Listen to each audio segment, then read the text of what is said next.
Welcome to the Explainer. Have you ever stared at a massive static data table and just thought, there has to be a better way to share this? Well, you're in the exact right place. Today, we're taking those static KNIME workflows and transforming them into dynamic, user-facing analytical apps. And the absolute best part? We're doing the whole shebang without coding a web interface from scratch. Let's get right into it. Okay, let's dive into this. Here is our roadmap for today. We'll start with the power of interactivity, move on to preparing your data foundation, figure out how to choose the right charts, add in those widgets, and finally, polish things up with some design best practices. Section 1. The power of interactivity. Now, before we build anything, we really have to address the elephant in the room, that massive pain point every data professional knows all too well: staring at raw, static tables. I mean, large data sets are incredibly difficult to digest when they're just endless rows and columns, right?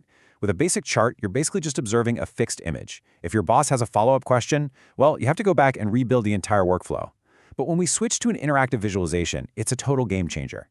You're actually empowering multiple users to explore the data, filter records, and discover patterns dynamically on their own. This means your regional manager can dig into their specific location, while a senior executive zooms out for the big picture. They're investigating the exact same data set, just in their own unique way. The strategic advantages here are massive. You're giving decision makers the ability to independently compare performance across categories, spot trends over time, and immediately detect unusual values. Plus, it makes communicating findings to non-technical users so much easier. You aren't just giving them a static report, you're handing them the evidence and the tools to explore it themselves. Section 2. Preparing your data foundation. Building a great dashboard actually starts way before you pick your first chart. There's a great quote to remember here: visualization quality depends on data quality. I want to pause on this for a second because it is absolutely crucial.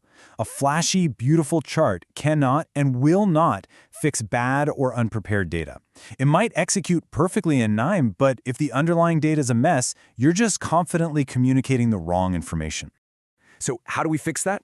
Let's walk through the strict chronological workflow to build that solid foundation. Step 1. You import your data. You'll use nodes like the Excel, CSV, or DB Reader. Step 2. Be ruthless. Remove unnecessary columns using the column filter node. Honestly, if you don't need it for the dashboard, drop it. It's going to save you so much performance. Step 3. Handle those missing values. You have to decide, are you replacing them with medians, dropping them entirely, or labeling them unknown? Most KNIME View nodes will just exclude missing values entirely, so you have to handle them up front. And finally, Step 4, convert your date fields. Get them out of text and into proper date and time formats so your trends actually sort chronologically. Section 3. Choosing the right charts. All right, with our data beautifully prepared, it's time to select our building blocks, the charts themselves. Now, you might be wondering, which chart should you actually use for your specific analytical question? It's so incredibly tempting to just pick the one that looks the coolest. But trust me, that's a trap. Now, what's really interesting about this slide is this hard and fast rule of thumb mapping. Visually attractive charts aren't always the right ones. It's all about the question you're asking. Trying to find the highest value category? You want a bar chart. Need to track performance over time? Go with a line plot. If you're looking for relationships between variables, like say sales versus ad spend, use a scatter plot. Checking out value distribution, a histogram or box plot is your best bet. And what if you need to see parts of a total? Well, you can use a pie chart, but please only do that if you have a very small number of distinct categories. Oh, and for the more technical folks watching, the source material highlights the generic eCharts view node. It uses the Apache eCharts library and lets you build entirely custom visualizations.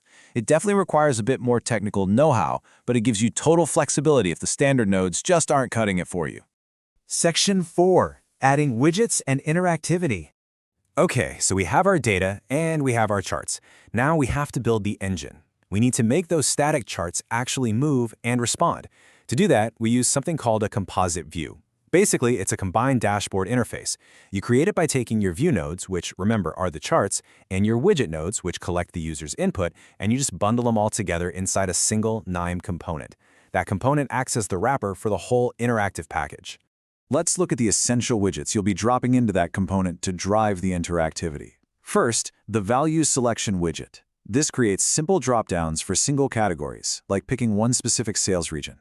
Then we have the Interactive Value Filter, which gives you multi-select capabilities. This is perfect for comparing a few different product lines side by side. Finally, the Interactive Range Slider. This one is super handy for filtering numerical thresholds. Think of sliding a bar to only see transactions between, say, 10 grand and 50 grand. Just keep in mind, view nodes present the information, while these widget nodes collect the human input to change it. But here's a big question. Once a user actually interacts with a widget, how does the dashboard update? You have two main choices here. Option 1 is the refresh button widget. This is a manual button, and you absolutely want to use this for massive data sets, complex calculations, or when a user needs to make a bunch of filter choices before everything updates. It stops the system from constantly recalculating and freezing up. Option 2 is automatic re-execution. This updates the chart the exact second a user tweaks a widget. It gives amazing, immediate feedback, but only use it for moderate data sets where the filtering is fast. You've got to choose wisely based on your data size. Section 5. Design best practices. All right, this is where we take your dashboard from just functional to highly professional. Let's talk about the number 12. Why 12? Well, KNIME's visual layout editor uses a grid of up to 12 columns per row. This is brilliant because it gives you the exact precision you need to place your charts exactly where decision makers need them. You can stretch a scatter plot across all 12 columns for a massive full-width view, or you could snap 3 bar charts side by side, giving them 4 columns each. It's like a giant puzzle, and you're in total control. So the crucial point is this. When you're laying out your dashboard, you need to follow these actionable rules. Keep it focused on a clear objective. Please don't just cram every chart you can think of onto one page. Use consistent measures and formats. Use meaningful descriptive titles. Honestly, naming something Chart 1 helps literally nobody. Call it monthly sales trend. Limit your colors intentionally so they actually communicate information rather than just decorating the screen. And above all else, provide sensible defaults. When a user opens your dashboard for the very first time, it should immediately show a typical business view. Loading into a completely empty dashboard just because no filters are selected yet, that is a terrible user experience. And now for the grand finale.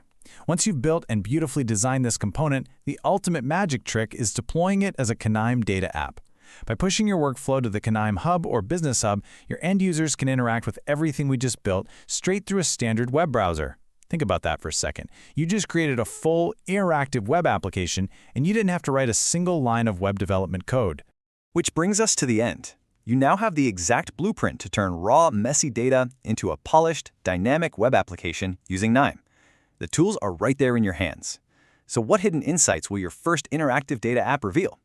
I highly encourage you to take these techniques, apply them to your own data sets, and just start exploring. Thanks so much for joining me on this explainer, and I'll catch you next time.